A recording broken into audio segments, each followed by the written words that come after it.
أعوذ بالله من الشيطان الرجيم.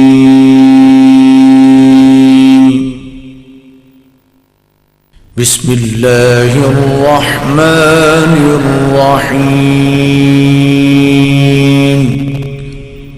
السلام علیکم ورحمۃ اللہ وبرکاتہ.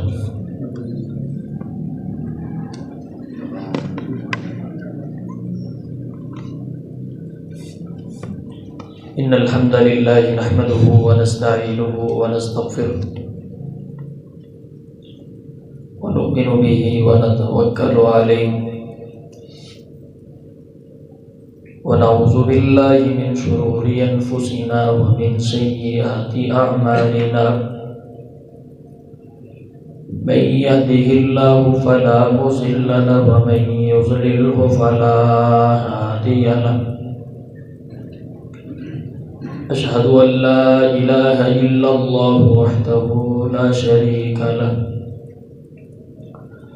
وأشهد أن سيدنا وسندنا وحبيبنا وطبيبنا وشفيعنا محمد صلى الله عليه وسلم. أما بعد فإن خير الحديث كتاب الله وخير الهدي هدي محمد صلى الله عليه وسلم وشر الأمور محدثاتها وكل محدثة بدعة وكل بدعة ضلالة وكل ضلالة في النار. اللهم صل على محمد وعلى آل محمد كما صليت على إبراهيم وعلى آل إبراهيم إنك حميد مجيد.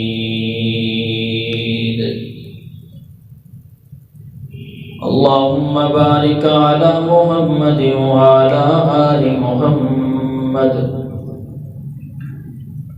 كما باركت على إبراهيم وعلى آل إبراهيم إنك حميد مجيد.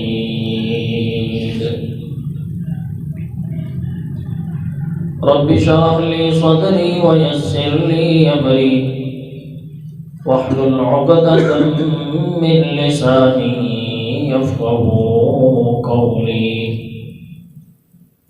رب زدني علما رب زدني فهما رب زدني حلما رب زدني أملا. سبحانك لا علم لنا إلا ما علمتنا إنك أنت العليم الحكيم. أعوذ بالله من الشيطان الرجيم. بسم الله الرحمن الرحيم. سبحان الذي أسرى بعبده ليلا من المسجد الحرام إلى المسجد الأقصى الذي باركنا حوله لنريه من آياتنا إنه هو السميع البصير.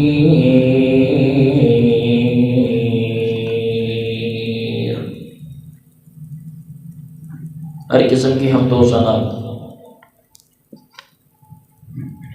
اللہ رب العالمین کی ذات کے لیے.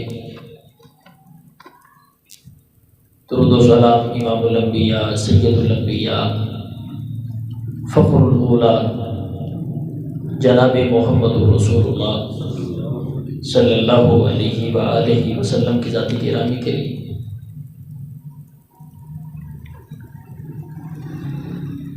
عزیزان ملت،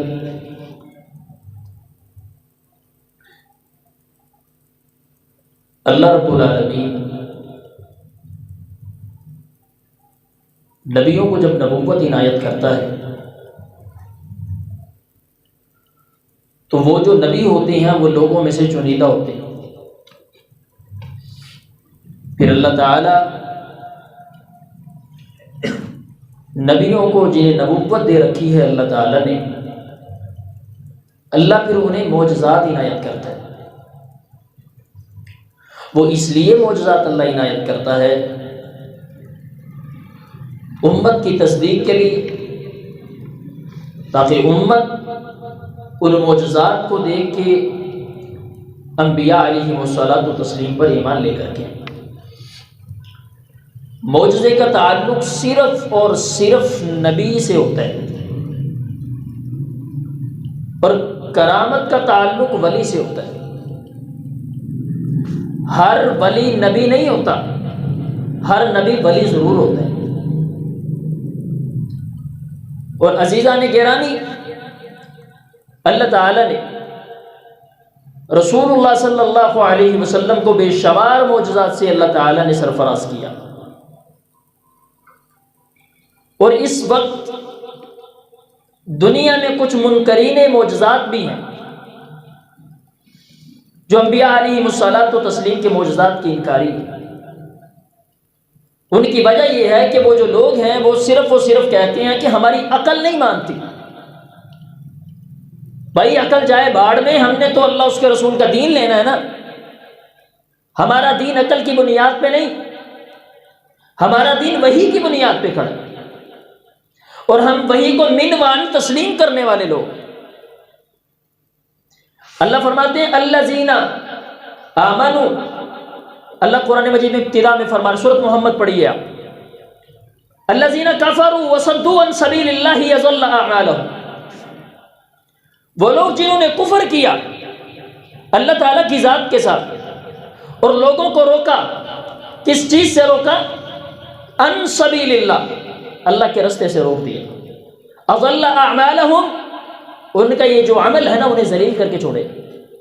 والذین آمنوا وعملوا الصالحات وآمنوا بما نزل على محمد وهو الحق من ربهم كفر عنهم سیئاتهم واصلح بالهم۔ اس آیت پہ غور کریں، اللہ فرماتے ہیں وہ لوگ جو ایمان لے آئے اور عمل صالح کیے، اور پھر اس چیز پر ایمان لے کر کے آئے جو چیز ہم نے محمد رسول اللہ صلی اللہ علیہ وسلم پر نازل کی۔ وہ چیز کیا ہے؟ وہی ہے، قرآن و سنت ہے۔ وَهُوَ الْحَقُّ مِن رَبِّهِمْ، یہی حق ہے تمہارے رب کی طرف سے۔ اور اللہ فرماتے دنیا کے لوگوں تم حق کے ساتھ وابستہ ہو جانا، کمیاں ہوں گی، کجیاں ہوں گی، تم حضرات گرامی قدر ان اعمال کو کبھی چھوڑ بھی دو گے، غلطیاں گناہ انسان سے ہو جائیں گے، لیکن حق کے ساتھ وابستہ ہونے کی بنیاد پہ کفر عنہم سیئاتہم واصلح بالہم، اللہ فرماتے ہیں یہ جو کجیاں کمیاں کوتاہیاں تم سے ہو جائیں گی، ہم ان کوتاہیوں کو بھی تمہاری نیکیوں میں تبدیل فرما دیں گے۔ کفر عنہم سیئاتہم واصلح بالہم۔ تو اس لیے جو حق ہے وہ وہی ہے۔ عقل کی بنیاد پہ ہم دین کو جج نہیں کیا کرتے، ہم وحی کی بنیاد پہ کیا کرتے ہیں۔ وہی محمد رسول اللہ صلی اللہ علیہ وسلم کے قلب پہ نازل ہے۔ اور اللہ کے رسول کا ایک بہت بڑا معجزہ میں آج کے خطبہ جمعۃ المبارک میں ذکر کرنے جا رہا ہوں، وہ ہے نبی اکرم صلی اللہ علیہ وسلم کا معراج۔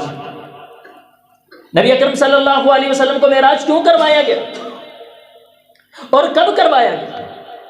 سفر طائف کے بعد اللہ تعالیٰ نے رسول اللہ صلی اللہ علیہ وسلم کو معراج پر لے جانے کا فیصلہ کیا، اور پیغمبر وجود کے ساتھ، پورے وجود کے ساتھ، بیداری کی حالت کے اندر اللہ کے رسول صلی اللہ علیہ وسلم کو معراج کروائی۔ اور اس میں مختلف اقوال ہیں کہ اللہ کے رسول کو معراج کب کروائی گئی۔ کسی نے کہا کہ ہجرت سے 6 ماہ پہلے، کسی نے کہا ہجرت سے 8 ماہ پہلے، کسی نے کہا 11 ماہ، کسی نے کہا 1 سال، 1 سال 2 ماہ، 1 سال 3 ماہ بعد کروائی گئی۔ لیکن ان تمام روایات کو اگر تمام اقوال کو ہم اکٹھا کریں تو یہ معلوم ہوتا ہے کہ اللہ کے رسول صلی اللہ علیہ وسلم کو جو معراج کروایا گیا وہ نبوت کے 11ویں سال کروایا گیا۔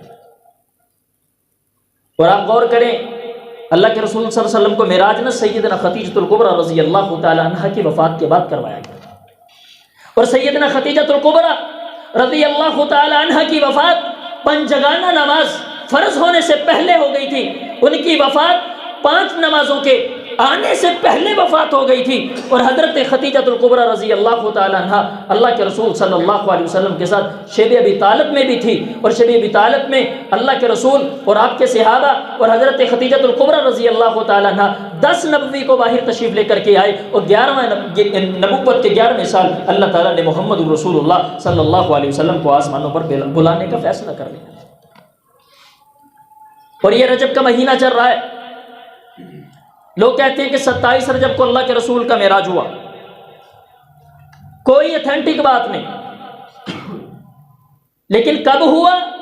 کچھ نے شوال کا کہا ہے، کچھ نے رمضان کا کہا ہے، کچھ نے شعبان کا کہا ہے، کچھ نے رجب کا کہا ہے، لیکن اللہ کے رسول صلی اللہ علیہ وسلم کو معراج ہوا ہے، یہ ہمارا ایمان ہے، اور ہم یہ کہتے ہیں کہ اللہ کے رسول صلی اللہ علیہ وسلم کو جو معراج کروایا گیا وہ حالت بیداری کے اندر کروایا گیا، اور محمد رسول اللہ صلی اللہ علیہ وسلم اپنے وجود کے ساتھ اور اپنے حضرات اپنے لباس کے ساتھ، اور میں تو یوں اتنا کہوں گا کہ اللہ کے رسول صلی اللہ علیہ وسلم نے جو جوتا بھی پہنا ہوا نا، پیغمبر اس جوتے سمیت اللہ رب العالمین کے آسمانوں کی سیر کر کے آئے۔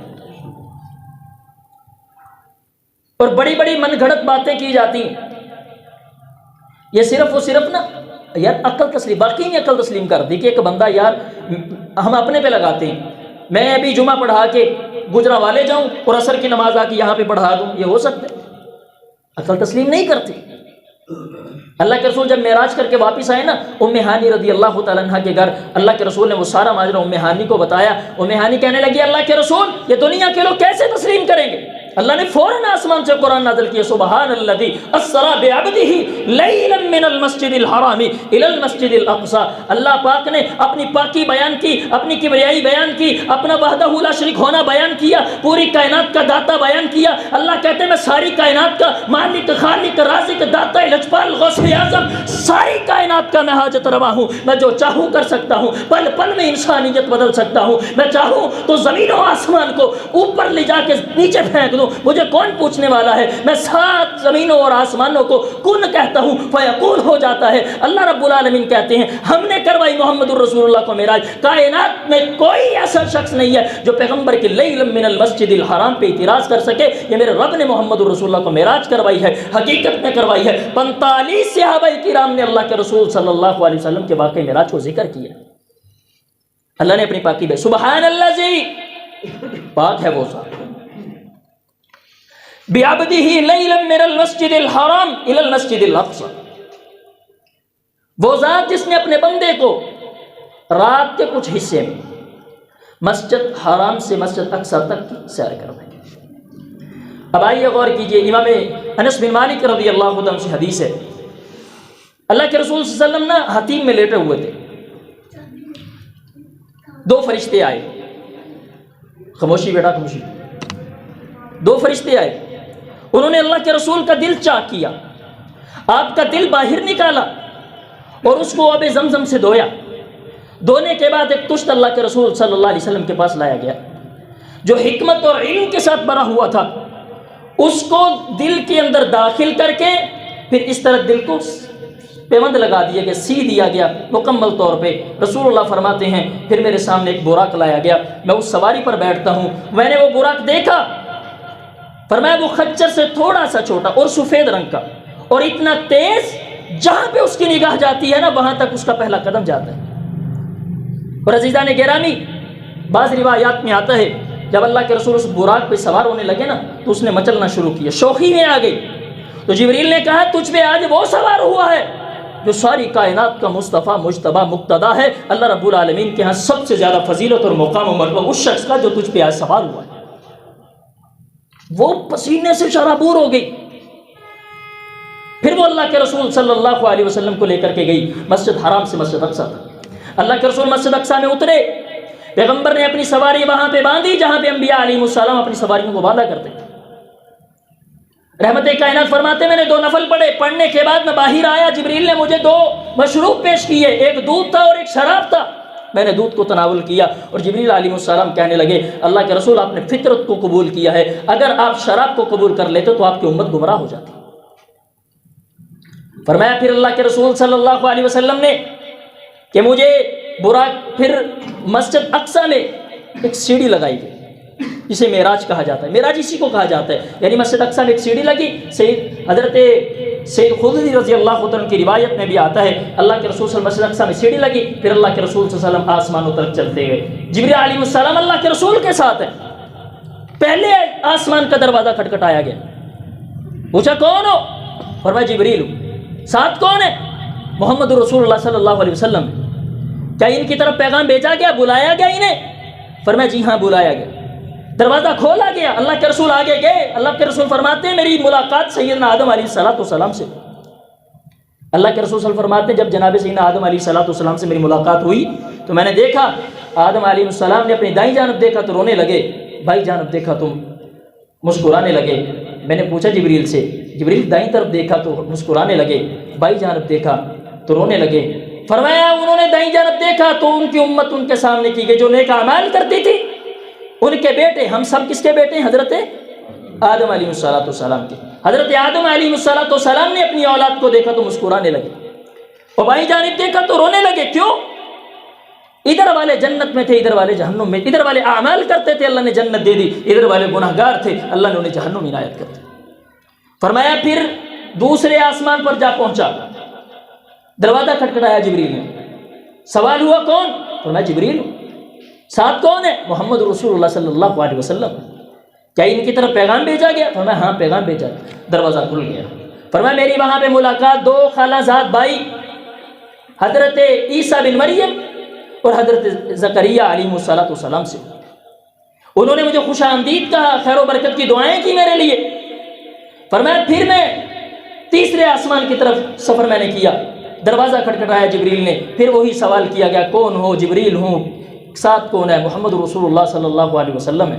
اللہ کے رسول صلی اللہ علیہ وسلم فرمانے لگے وہاں پہ میری ملاقات حضرت یوسف علیہ السلام سے ہوئی، اور میں نے دیکھا جیسے اللہ تعالیٰ نے حضرت یوسف علیہ السلام کو آدھی دنیا کا حسن عنایت کیا ہوا، اتنے خوبصورت تھے۔ پھر چوتھے آسمان پہ گیا، میری وہاں پہ ملاقات حضرت ادریس علیہ السلام سے ہوئی۔ پھر پانچویں پہ گیا، میری وہاں پہ ملاقات ہارون علیہ السلام سے ہوئی۔ پھر میں چھٹے آسمان پہ پہنچا، وہاں پہ میری ملاقات موسیٰ علیہ السلام سے ہوئی۔ پھر میں ساتویں آسمان پہ پہنچا، وہاں پہ میری ملاقات حضرت ابراہیم علیہ السلام سے ہوئی۔ رحمت کائنات فرماتے ہیں میں جب پہنچا بیت المعمور میں، حضرت ابراہیم علیہ السلام ٹیک لگا کر کے بیٹھے ہوئے تھے، میں نے کیا دیکھا؟ فرشتے نکل رہے ہیں، اس طرح بیت المعمور کا طواف کر رہے ہیں، اتنے اللہ کے فرشتے، اتنے اللہ کے فرشتے وہ طواف کرتے چلے جا رہے ہیں۔ میں نے جبریل امین سے پوچھا جبریل یہ کون فرشتے ہیں؟ فرمایا یہ بیت المعمور کے فرشتے ہیں، یہ روزانہ کی بنیاد پہ زمین پہ اترتے ہیں، بیت المعمور میں تشریف لاتے ہیں اور طواف کرتے ہیں۔ جو فرشتہ ایک مرتبہ بیت المعمور کا طواف کر لیتا ہے پھر قیامت تک اس فرشتے کی باری نہیں آتی۔ اللہ کے رسول صلی اللہ علیہ وسلم نے یہ معراج کی رات ساتوں آسمانوں کی سیر کی۔ سیر کرنے کے بعد رسول اللہ صلی اللہ علیہ وسلم کو سدرۃ المنتہا تک لے جایا گیا۔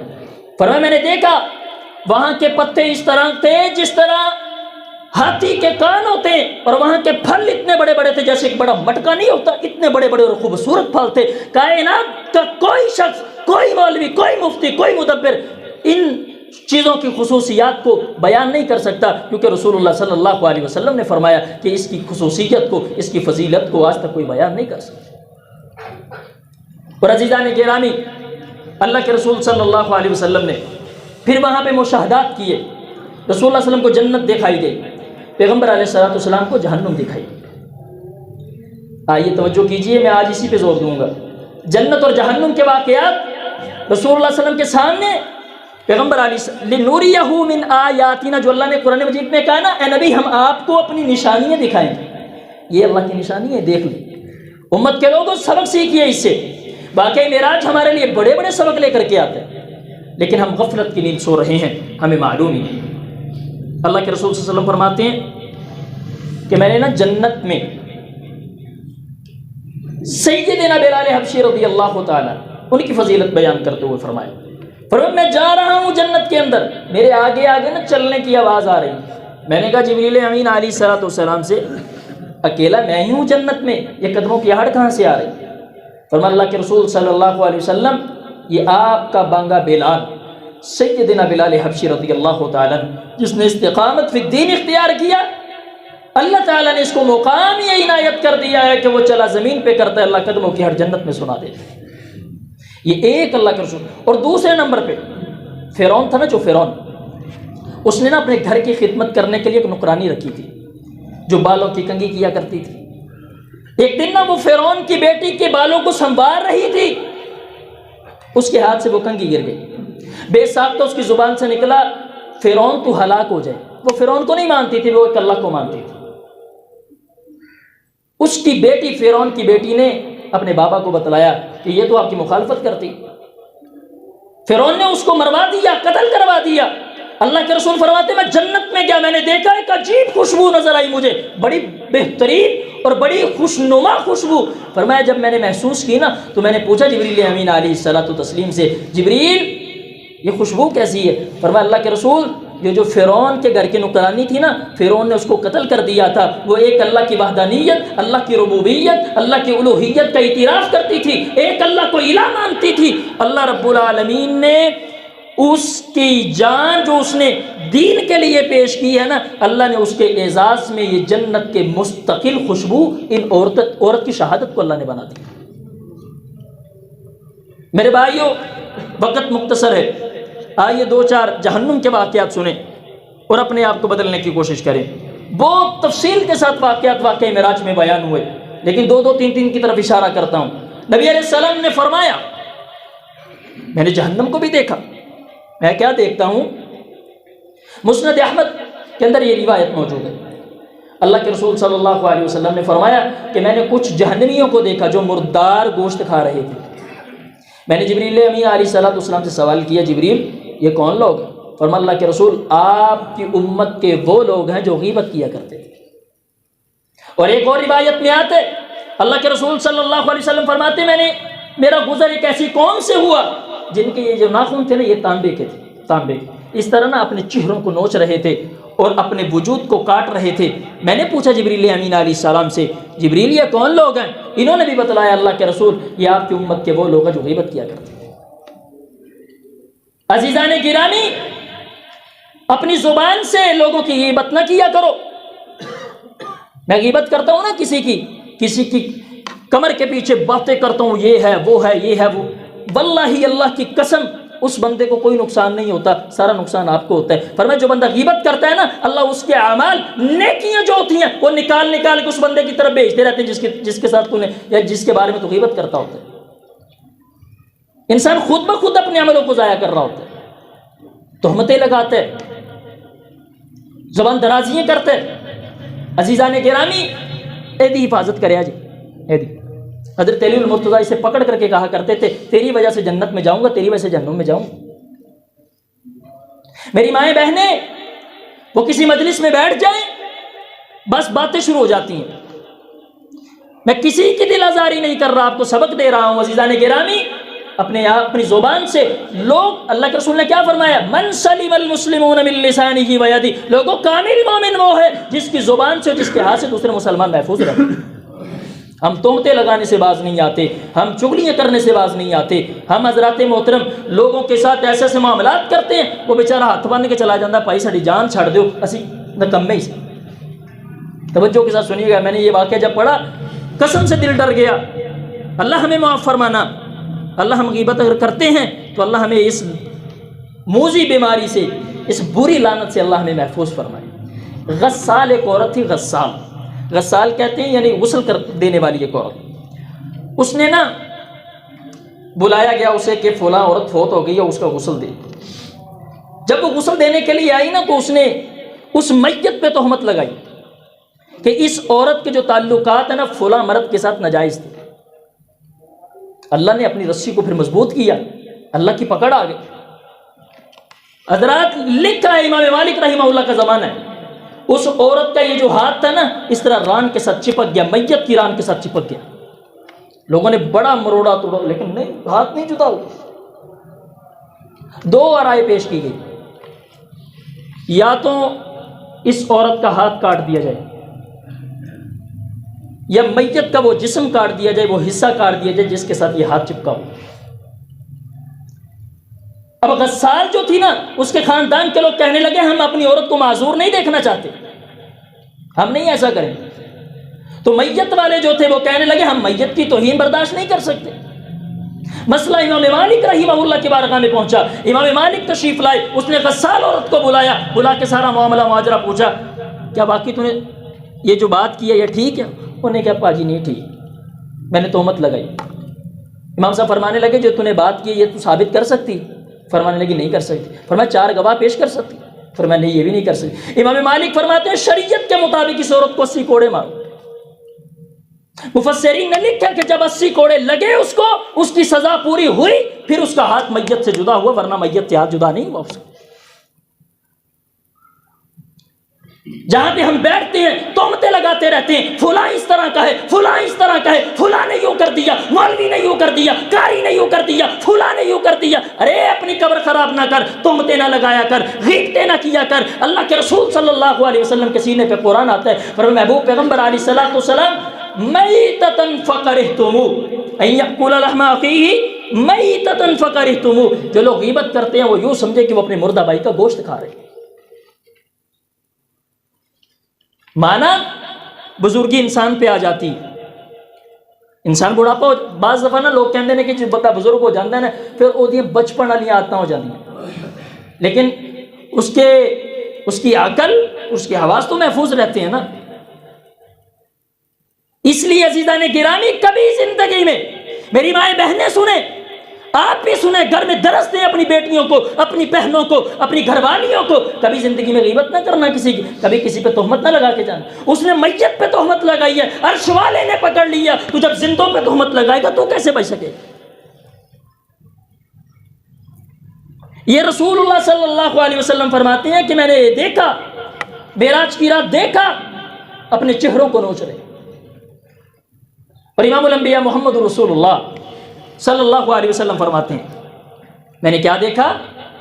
ایک فرشتہ ہے، وہ بڑا سا پتھر اٹھا کر کے لاتا ہے اور لانے کے بعد ایک بندے کے سر پہ مارتا ہے، سر اس کا چور و چور ہو جاتا ہے۔ فرشتہ پتھر اٹھانے جاتا ہے، اس کا سر پھر صحیح طرح سلامت ہو جاتا ہے۔ میں نے پوچھا جبریل امین علیہ الصلوۃ والتسلیم سے، جبریل یہ کون لوگ ہیں؟ فرمایا اللہ کے رسول آپ کی امت کا وہ شخص جو اذان سن کے اپنے سر کو بھاری کر لیتا تھا، مسجد میں نہیں آتا۔ واللہ اللہ کی قسم، یہ میں اپنی باتیں نہیں کر رہا، کوئی من گڑت یا غیر مسند روایات نہیں ہے، بالکل حقیقت میں اللہ کے رسول صلی اللہ علیہ وسلم کے سامنے یہ مناظر پیش کیے۔ آج میں آپ سے سوال کرتا ہوں، ہم کتنے کے نمازی ہیں؟ جس دن جمعہ آتا ہے نا سارے سٹیٹس لا دیں نہیں جی جمعہ مبارک ہے، آج ذرا غسل کر کے جایا جی مسجد اندر، تو 5 وقت کی نماز کا تجھے خیال نہیں؟ مؤذن صدا دیتا ہے کہ لوگو حی علی الصلاۃ حی علی الفلاح، اسی کیا نہیں پائی تو غلط کہہ رہے ہیں، لہذا صحیح پتہ کیجئے، دکان دا شٹر کھلے ہوئے گاہ کاندے رہے، اے ہے فلاح، اے ہے کامیابی۔ یہ فلاح اور کامیابی نہیں ہے، تیری ذلت ہے، تیری رسوائی ہے۔ اللہ نے 5 نمازیں تجھے عنایت کی ہیں۔ عزیزان گرامی یہ جو نمازیں ہیں نا، نمازیں یہ میرے لیے اللہ تعالیٰ نے باعث رحمت بنایا اسے۔ رسول اللہ صلی اللہ علیہ وسلم معراج کی رات ہی گئے تھے نا آسمان پہ، پیغمبر علیہ الصلوۃ والسلام فرماتے ہیں مجھے تحفہ دیا گیا 50 نمازوں، 50 نمازوں کا سب تحفہ دیا گیا۔ موسیٰ علیہ السلام پہ میں پیش ہوا، موسیٰ علیہ السلام نے کہا میں بنی اسرائیل کو آزما چکا ہوں، آپ کی امت اتنی نہیں پڑھ سکے گی، آپ چلے جائیں اللہ سے تخفیف کروا کے۔ پیغمبر کہتے میں آتا جاتا رہا، پھر آتا، پھر جاتا، پھر جاتا، پھر آتا، یعنی میرا آنا جانا لگا رہا۔ اللہ نے 5 نمازیں چھوڑی اور اعلان کر دیا امت کے لوگوں یہ 5 نمازیں جو ہے نا، جو بندہ 1 نماز پڑھے گا ہم 10 نمازوں کا ثواب عنایت کریں گے۔ لا تبدیل لکلمات اللہ، ہمارے کلمات تبدیل نہیں ہوتے۔ ہم نے اگر 50 نمازیں دے رکھی تھی امت کے لوگوں، فجر کے وقت آنا، ظہر کے وقت آنا، عصر کے وقت آنا، مغرب کے وقت آنا، عشاء کے وقت آنا، نمازیں پڑھ کے سنتیں ادا کر کے جب تم واپس پلٹ جاؤ گے اللہ رب العالمین تجھے 50 نمازوں کا ثواب عنایت کر دے۔ مسجداں بڑیاں نے، ہر محلے سے 10-10 مسجداں نے۔ مسجد تو بنا لی شب بھر میں ایمان کی حرارت والوں نے، من اپنا پرانا پاپی برسوں سے نمازی من نہ سکا۔ بڑیاں مسجداں نے، ایسی گلی دے وچ میرے خیال نہ 2-3 مسجداں ہونی، لیکن دیکھیے مسلے بھی کتنے ہیں۔ عمر مسجد کے 250 مسلے ہیں، تقریباً 30 نمازی ہوتی ہیں یہاں۔ کب نماز پڑھو گے؟ اللہ قیامت کے دن جب تمہیں کھڑا کرے گا اور پوچھے گا 10 تو نے نماز کیوں نہیں پڑھی؟ اسی کہیں گے اللہ جی بس جی مسئلہ بنیا کسی دکاندار سے، یہی مسئلہ نا ہمارا، اور کون سا کام ہے ہمارا؟ میں نے آپ کو پہلے بھی کہا ہے، آج بھی اللہ کے رسول کے منبر پہ کھڑا ہو کے قرآن ہاتھ میں پکڑ کر کے کہہ سکتا ہوں، لوگوں ہمیں جس کام کے لیے بھیجا گیا نا وہ کام صرف اور صرف اللہ کی عبادت ہے بس۔ یار روزی روٹی کی ذمہ داری اللہ نے چکی ہے، اللہ نے دینی ہے۔ دو چیزیں ہیں نا، یہ دنیا ہے، یہ جنت ہے۔ الدنیا سجن المؤمن وجنت کافر۔ لوگوں دنیا جو ہے نا مومنین کے لیے جیل ہے، اور کافروں کے لیے دنیا یہ جنت ہے۔ صحابہ کرام رضوان اللہ علیہم اجمعین کو دیکھیں، نمازیں پڑھا کرتے تھے، نمازیں۔ حضرت عمر فاروق رضی اللہ تعالیٰ جب مجوسی نے خنجر مارا نا، آپ کو ہوش آیا، آپ نے پہلا سوال یہ کیا تھا، مسجد والوں نے نماز پڑھ لی یا کہ نہیں پڑھ لی؟ اللہ کے رسول دنیا سے جانے لگے، اپنے صحابہ کو مخاطب کر کے کہتے تھے الصلاۃ، صحابہ نماز پڑھ دے رہے آج بس نماز۔ 5 ارکان، بنی الاسلام علی 5، 5 اسلام ہے ارکان، کتنے؟ 5 ارکان اسلام کے۔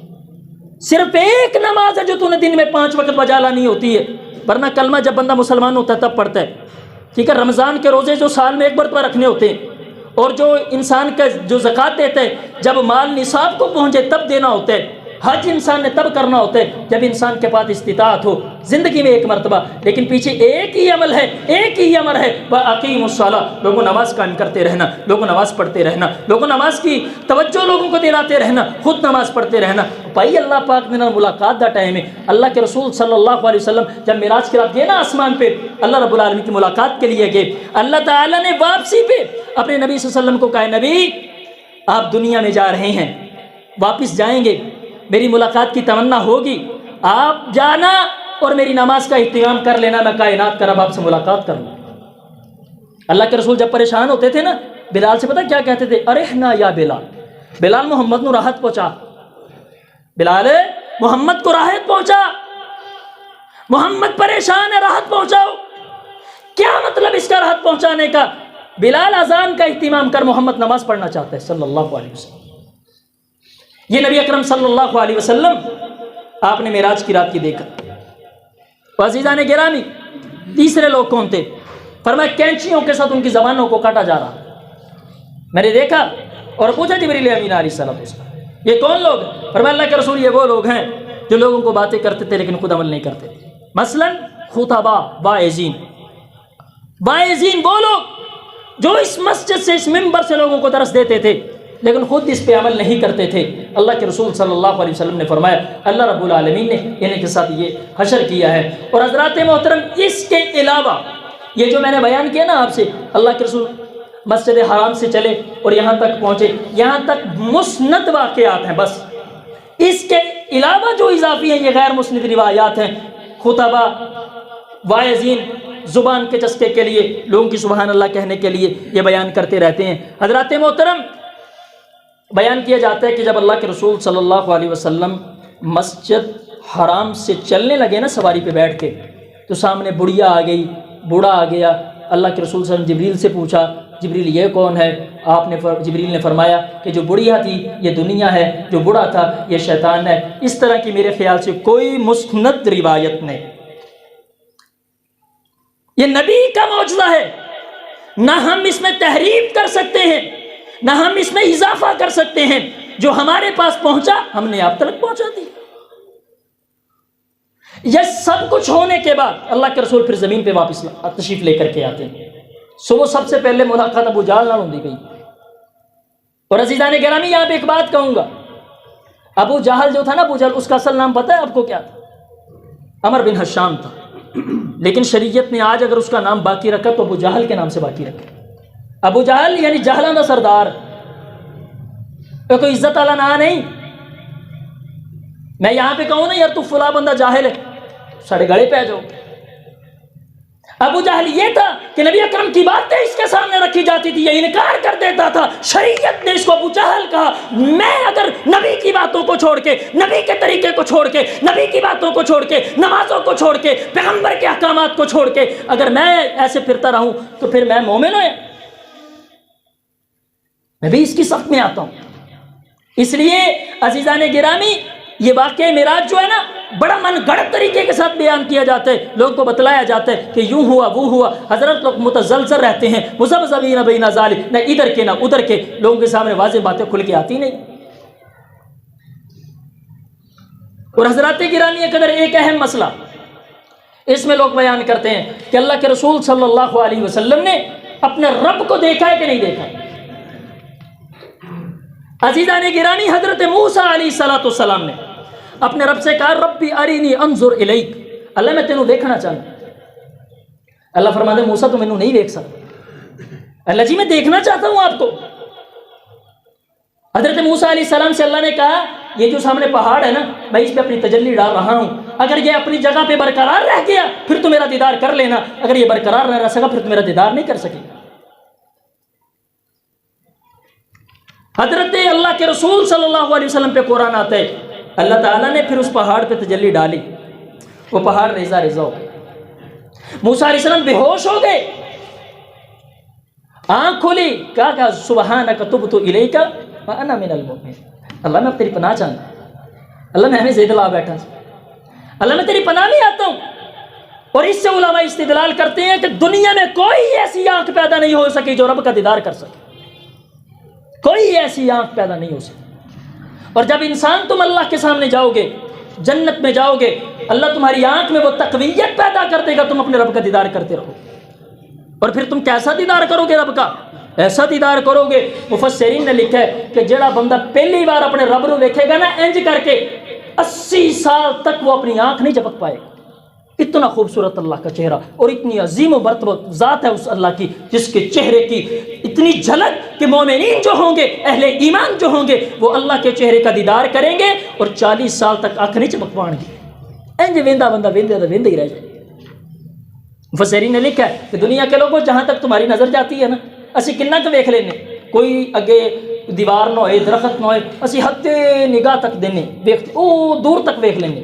فرمایا اگر اللہ اپنے چہرے کی ایک جھلک آسمان دنیا پہ ڈال دینا، جہاں تک تمہاری نظر جاتی ہے اللہ ساری چیزوں کو راکھ کر کے رکھ دے. اللہ کے چہرے کی اتنی خوبصورتی. تو معلوم ہوا کہ اللہ کے رسول صلی اللہ علیہ وسلم کا اللہ پاک کو نہیں دیکھا. اور اس میں صحابہ کرام کے دو گروہ ہیں. بعض صحابہ کرام کہتے ہیں کہ اللہ کے رسول صلی اللہ علیہ وسلم نے اللہ کو دیکھا، بعض کہتے ہیں نہیں دیکھا. یہ ایک لمبا واقعہ ہے. اور میرے بھائیو یاد رکھو جب صحابہ کا آپس میں اختلاف آ جائے نا تو سانو اجازت نہیں، پچھلے جمعے میں ہی بیان کیا تھا، سانو اجازت نہیں. کیا ہماری یہ پرسنالٹی ہے کہ ہم صحابہ کرام رضوان اللہ علیہ مجمعین کے مقابلے میں کھڑے ہو کے ان کی تنقید کرتے تھے؟ تو اس لیے جو بات آپ کو معلوم ہے اس کے بارے میں آپ ریسرچ کریں اور پوچھیں، بس اسی پہ عمل کریں. زیادہ لمبے بہت سارے لمبے باتوں میں ہمیں پڑھنے کی ضرورت نہیں ہے. جو دین ہمارے تلک پہنچ گیا، جو شریعت اللہ کا رسول لے کر کے آ گیا، ہم نے اسی پر ہی عمل کرنا. یہ واقعہ معراج ہمیں یہ درس دیتے ہیں کہ امت کے لوگوں تم نے ان چیزوں پہ عمل کرنا ہے جو سیدی نے وہاں پہ مشاہدات کیے.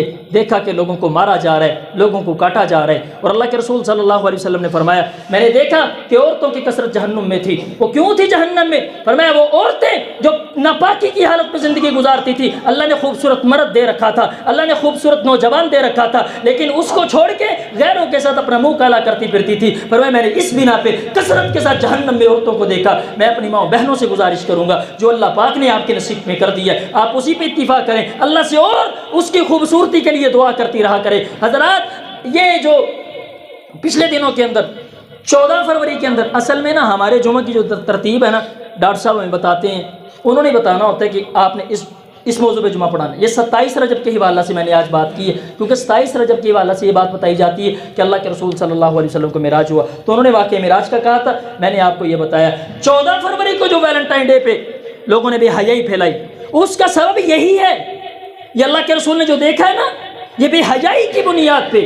عزیزان گرامی جب تم بے حیائی دنیا میں عام ہو جائے گی، بے حیائی عروج پر آ جائے گی، پھر کیا ہوگا؟ کثرت کے ساتھ مرد اور عورت جہنم میں جائیں گے۔ اس لیے عزیزان گرامی اپنے دامن کو پاک رکھیں، اپنی زبان کو پاک رکھیں، اپنے کانوں کی سماعت کو پاک رکھیں۔ انشاءاللہ اسی بیس پہ، اسی سبب پہ کل قیامت کے دن عرش والا فیصلے کرے گا۔ اللہ رب العالمین سے دعا ہے الہ العالمین ہمیں صحیح معنوں کے اندر قرآن و سنت پہ چلنے کی توفیق نصیب فرمائے۔ یہ معجزات ہیں اللہ کے رسول کے، یعنی یہ واقعہ معراج اللہ کے رسول کا ایک معجزہ ہے۔ انشاءاللہ یہیں سے ہم انشاءاللہ اگلا جمعہ بیان کریں گے۔ اور بھی اللہ کے رسول کے معجزات ہیں۔ پیغمبر علیہ السلام نے جو چاند کو 2 ٹکڑے میں کیا تھا، اپنی انگلیوں سے 5 چشموں کو جو جاری کیا تھا، یہ نبی کا معجزہ ہے۔ ہم نے اس معجزوں کو تسلیم کرنا ہے۔ عقل مانتی ہے نہ مانے، عقل تسلیم کرتی ہے نہ کرے، لیکن جو وحی ہے وہ الحق من ربہم، وہ حق ہے تمہارے رب کی طرف سے، وہ حق ہے تمہارے محمد کی طرف سے، وہ حق ہے تمہارے اللہ کی طرف سے۔ تم نے اس کو تسلیم کرنا ہے، اس کو ماننا ہے۔ جب تم حق کے ساتھ زندگی بسر کر کے جاؤ گے، کفر عنہم سیئاتہم وصلح بالہم، رہندیاں کنیاں کمیاں اللہ انہاں ساریاں کمیاں نو، ساریاں کجیاں نو، ساریاں ٹیڈاں نو کفر عنہم سیئاتہم واصلح بالہم، حق کے ساتھ جڑنے کی وجہ سے اللہ رب العالمین ان کمیوں کوتاہیوں کو اللہ اپنی نیکیوں میں تبدیل کر دے گا۔ یہ میرے رب کا وعدہ ہے۔ حق کو سمجھیے، حق کے ساتھ محمد کا دین آیا، اس کے علاوہ محمد کا دین نہیں آیا۔ اللہ رب العالمین سے دعا ہے الہ العالمین سمجھنے کی توفیق نصیب فرمائے۔ اقول قولی ھذا واستغفر اللہ لی ولکم ولسائر المسلمین۔